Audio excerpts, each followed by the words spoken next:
Hello guys, 24 जनवरी 2023 का soul paper passage देखिए आप हिंदी का।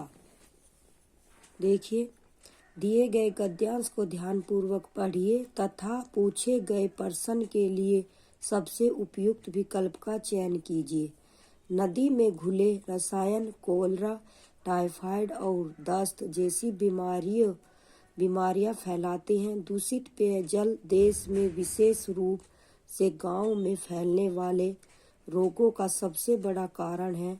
जहरीले रसायनों के कारण पानी का बहुत बड़ा भाग ऑक्सीजन रहित हो जाना।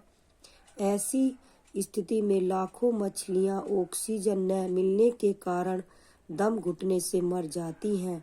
रसायनों, उर्वरकों, कीटनाशकों, कारखानों के अधोशोधित अवशिष्टों और शहरों के हजारों टन अशोधित मल के कारण नदियां विषाक्त हो रही हैं।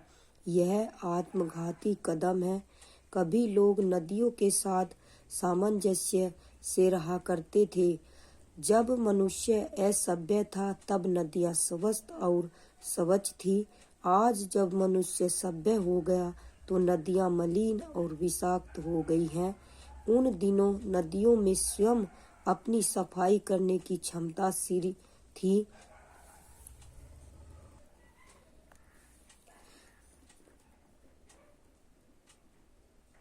परंतु बढ़ते हुए प्रदूषण के कारण नदी अपनी यह क्षमता खोती जा रही है। जल प्रदूषण के विरुद्ध रणभेरी बजाने का समय आ गया है। हम इस धरती पर मेहमान ही तो हैं। हमारे आगमन के समय यह जैसी थी, अगर जाते समय कुछ और अच्छी न बना सके तो कम से कम खराब करके तो न जाए। क्वेश्चन 1, कौन से रोग का कारण दूषित पेयजल जल से नहीं है? मतलब कि कौन से रोग का नहीं है। कोलेरा इसमें पैसेज में है, टाइफाइड को उसमें है पैसेज में, और दस्त भी पैसेज में, और चिकनगुनिया नहीं है। तो इसका आंसर नहीं है, तो चिकनगुनिया नहीं है। ऑप्शन डी सही है। गद्यांश के अनुसार पानी में ऑक्सीजन की कमी का मुख्य कारण है जलीय जीवों की अधिकता। ऑप्शन बी, मनुष्य द्वारा वायु में जहरीली गैसें छोड़ना। Option B. ऑप्शन सी, पानी के स्रोतों में जानलेवा रासायनिक पदार्थ छोड़ना। ये रासायनिक पदार्थ छोड़ना पैसेज में है। इसका आंसर होगा ऑप्शन सी।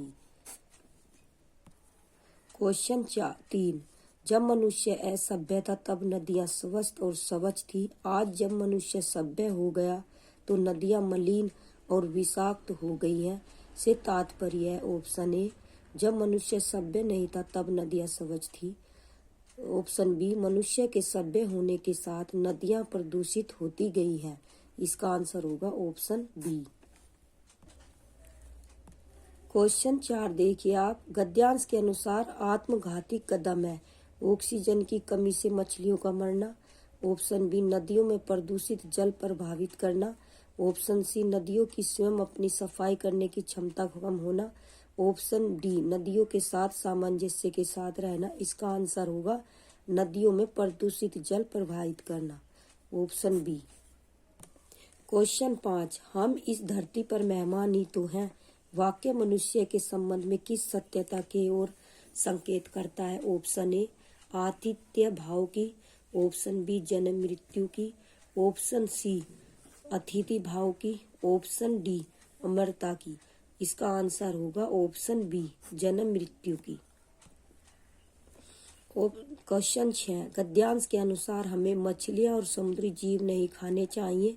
ऑप्शन बी, सभ्य और सुसंस्कृत बनना चाहिए।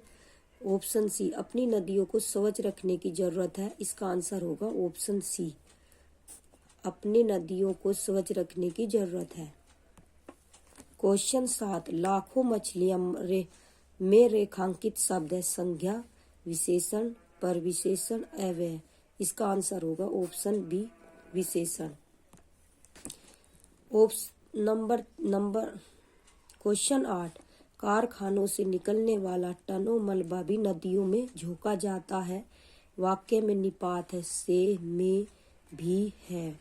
इसका आंसर होगा ऑप्शन सी, ऑप्शन सी भी। एक्सप्लेनेशन, कारखानों से निकलने वाला टनों मलबा भी नदियों में झोंका जाता है। वाक्य में निपात भी है। निपात 9 प्रकार के होते हैं। नंबर 1 स्वीकार्य निपात, हाँ, जी हाँ। ऑप्शन नंबर 2 नकारात्मक निपात, नहीं, जी नहीं। नंबर 3 निषेधात्मक निपात, मत। नंबर 4 प्रश्न बोधक निपात, क्या। नंबर 4 प्रश्न बोधक निपात, क्या। नंबर 5 विस्मयादिबोधक निपात, क्या, काश। नंबर 6 बलदायक निपात, तो, ही, तक, पर, सिर्फ, केवल। नंबर 7 तुलना बोधक निपात, सा। नंबर 8 अवधारणा बोधक निपात, ठीक, लगभग, करीब, तकरीबन। नंबर 9 आदर बोधक निपात, जी। क्वेश्चन 9, अशोधित का विलोम शब्द है अनशोधित, शुद्ध, ऑप्शन बी शुद्ध, option C Seddon, option D शोधित। इसका आंसर होगा ऑप्शन डी शोधित। दिए गए काव्यांश को ध्यानपूर्वक पढ़िए तथा पूछे गए प्रश्न के लिए सबसे उपयुक्त विकल्प का चयन कीजिए। निर्निमेष क्षण भर में उनको रहा देखता, सहसा मुझे स्मरण हो आया, कुछ दिन पहले बीज सेम के मैंने रोपे थे आंगन में, और उन्हीं से बोने पौधों की यह पलटन मेरी आंखों के सम्मुख अब खड़ी गर्व से नन्हे नाटे पैर पटक बढ़ती जाती है।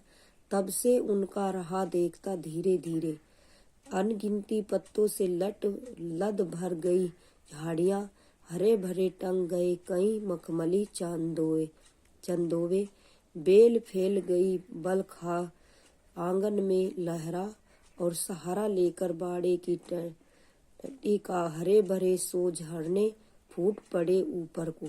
मैं अवाक रह गया, वंश कैसे बढ़ता है। क्वेश्चन 10 कविता में किसके वंश के बढ़ने का वर्णन है। सेमी के बेलों के बढ़ने का, नन्हे पौधों के बढ़ने का, पत्तियों के बढ़ने का, झरनों के पानी के बढ़ने का। इसका आंसर होगा ऑप्शन ए सेमी की बेलों के बढ़ने का। क्वेश्चन 11 सेम की बेलों के लिए किस विशेषण का प्रयोग नहीं किया गया। ऑप्शन ए मखमली, ऑप्शन बी हरे भरे, ऑप्शन सी बोने, ऑप्शन डी चंदोवे। इसका आंसर होगा ऑप्शन डी चंदोवे। सेम के बीजों से निकले अंकुर के लिए किस पद का प्रयोग किया गया। बीज का, पलटन का, झरने का, चंदोवे का। पलटन का, ऑप्शन बी पलटन का, ऑप्शन बी पलटन का। क्वेश्चन 13 सेम की बेलें बहुतायत में चारों तरफ फैल गई हैं। यह भाव कविता में किन शब्दों में व्यक्त नहीं किया गया है। ऑप्शन ए लद भर गई झाड़ियां, ऑप्शन बी उनको रहा देखता धीरे धीरे, हरे भरे सो झरने फट पड़े, वंश कैसे बढ़ता है। इसका आंसर होगा ऑप्शन बी उनको रहा देखता धीरे धीरे। क्वेश्चन 14 बेल का पर्यायवाची शब्द है वेलरी, ऑप्शन बी पादप, ऑप्शन सी द्रुम, ऑप्शन सी स्कंद। इसका आंसर होगा ऑप्शन ए वेलरी। क्वेश्चन 15 अब खड़ी गर्व से मैं अलंकार है मानवीकरण, उपमा, रूपक, अनुप्रांस। इसका आंसर होगा ऑप्शन डी मानवीकरण। एक्सप्लेनेशन अब खड़ी गर्व से मैं मानकीकरण अलंकार है। उपमा दो वस्तु में समान धर्म के प्रतिपादन को उपमा अलंकार कहते हैं। रूपक उपमेय में उपमेय या उपमान का आरोप या उपमान उपमेय में अभेद की रूपक है। अनुप्रांस वर्णों की आवृत्ति को अनुप्रांस कहते हैं।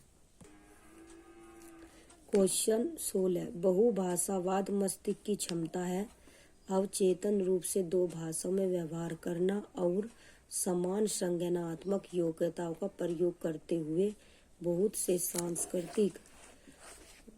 सांस्कृतिक संदर्भों में संचालन करना। ऑप्शन बी इच्छा अनुसार दो भाषाओं में व्यवहार करना और अनेक सामाजिक व सांस्कृतिक संदर्भों में अधिकाधिक नियंत्रण का उपयोग करते हुए संलापन करना। ऑप्शन सी, दो भाषाओं में सुगमता पूर्वक व्यवहार कर पाना। ऑप्शन डी, सुगमता पूर्वक दो भाषाओं में सामाजिक संदर्भ के आर पार व्यवहार करना। इसका आंसर होगा ऑप्शन बी, इच्छा अनुसार दो भाषा में व्यवहार करना और अनेक सामाजिक सांस्कृतिक संदर्भों में अधिकाधिक नियंत्रण का उपयोग करते हुए संलापन करना। बहुभाषावाद मस्तिष्क की क्षमता है इच्छा अनुसार दो भाषाओं में व्यवहार करना और अनेक सामाजिक सांस्कृतिक संदर्भों में अधिकाधिक नियंत्रण का उपयोग करते हुए संलापन करना बहुभाषावाद है।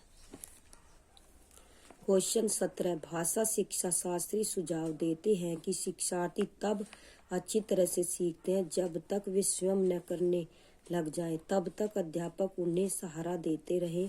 शब्द भंडार सीखने के लिए कौन सी युक्ति सही नहीं है? इसमें सही नहीं है, ये देखिए आप।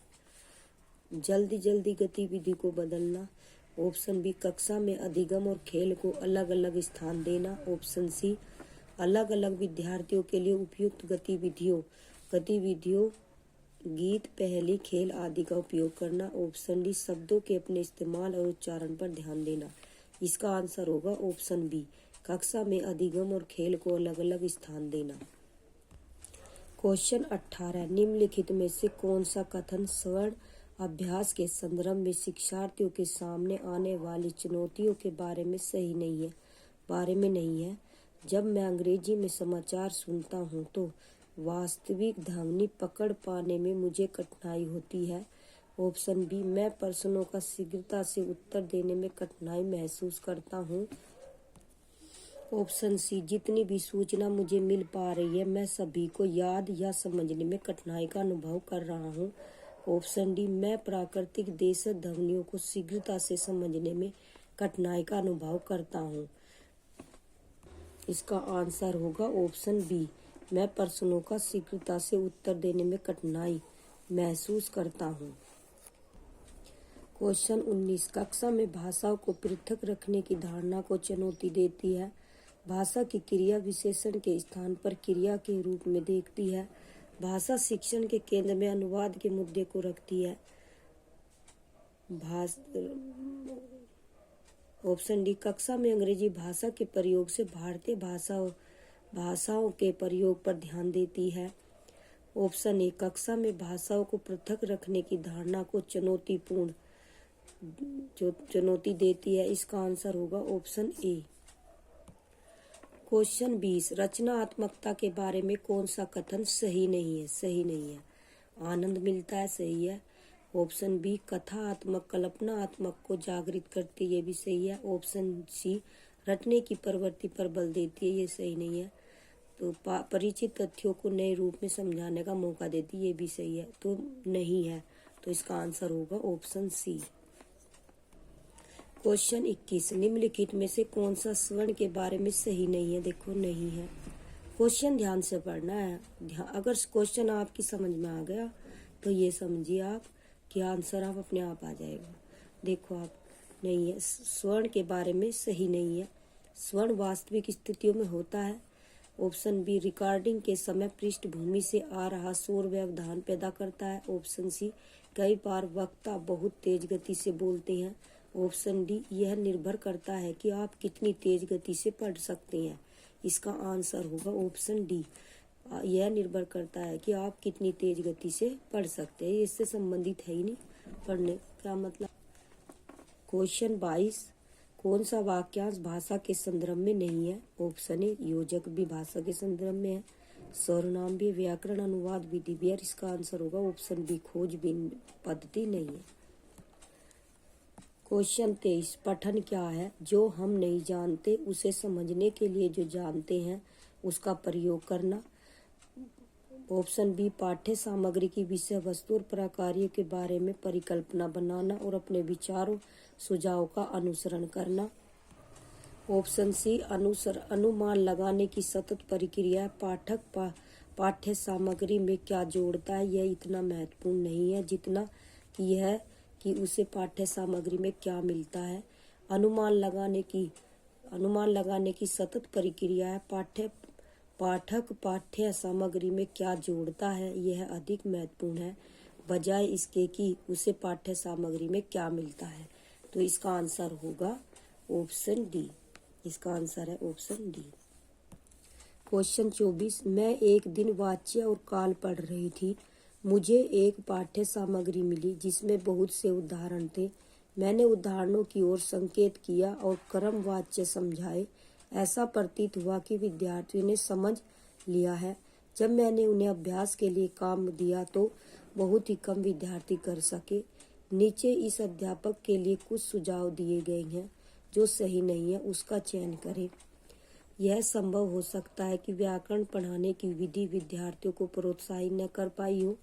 ऑप्शन बी, विद्यार्थियों के साथ उनकी शब्द संपदा पर कार्य करे। ऑप्शन सी, चुनी गई पाठ्य सामग्री का स्तर विद्यार्थियों के स्तर से ऊंचा होगा। ऑप्शन डी, लंबे घुमावदार जटिल उदाहरणों के स्थान पर सरल व्याख्या दी जाए। इसका आंसर होगा ऑप्शन बी, विद्यार्थियों के साथ उनकी शब्द संपदा पर कार्य करें। क्वेश्चन 25, एक वाक्य में किसी तर्क को दो विरोधाभासी बिंदुओं को पहली व तीसरी पंक्ति अभिव्यक्ति करती है। पहले अनुच्छेद में जिसमें विरोधाभास है के दूसरे वाक्य को देखें। यह प्रश्न वास्तविक पठन की जांच करता है। ऑप्शन बी, निष्कर्ष निकालने संबंधी पठन की जांच करता है। ऑप्शन सी, सूचना प्रदर्शित करता है। ऑप्शन डी, शब्द भंडार की अवधारणा की जांच करता है। इसका आंसर होगा ऑप्शन बी, निष्कर्ष निकालने संबंधी पठन की जांच करता है। क्वेश्चन 26, अवधारणात्मक मानचित्रण है। ऑप्शन ए, विद्यार्थियों की समझ को जानने का तरीका। ऑप्शन बी, किसी विशेष टॉपिक पर विद्यार्थियों से लिखवाने और निष्कर्ष निकालने का तरीका। ऑप्शन सी, किसी विषय विशेष पर पठन सामग्री की ओर इंटरनेट साइट की सूची बनवाना है। किसी व्यक्तिगत अध्ययन पर विद्यार्थियों की समझ को जानने का तरीका। इसका आंसर होगा ऑप्शन ए, विद्यार्थियों की समझ को जानने का तरीका है।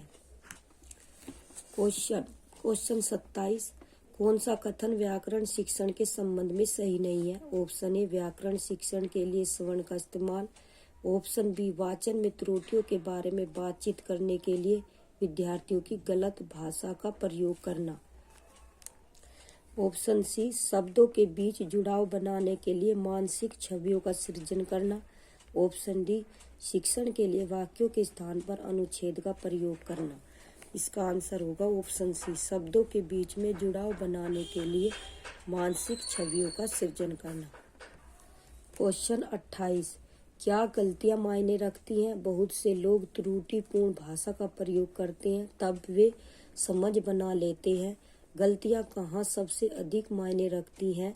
विषम या बेमेल को चुने। ऑप्शन ए, कार्यस्थल पर अपने उच्च अधिकारियों के साथ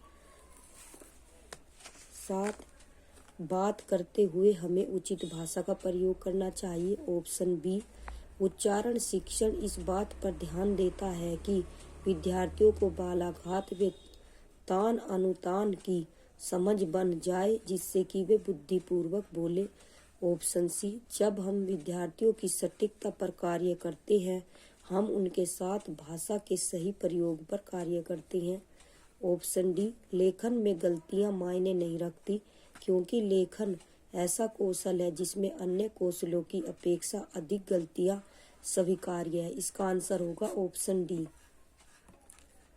क्वेश्चन 29, निम्नलिखित में से कौन सी भाषा शिक्षण की अवधारणा नहीं है। व्याकरण अनुवाद विधि।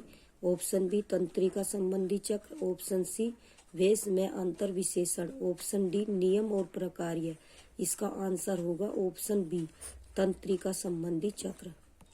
क्वेश्चन 30, भारत की शिक्षा में भाषा नीति को किस रूप में जाना जाता है। ऑप्शन ए, बहुभाषावाद आधारित मातृभाषा। ऑप्शन बी, तीर भाषा सूत्र। ऑप्शन सी, राष्ट्रीय शिक्षा नीति 2020। ऑप्शन डी, द्विभाषावाद। इसका आंसर होगा ऑप्शन बी, तीर भाषा सूत्र।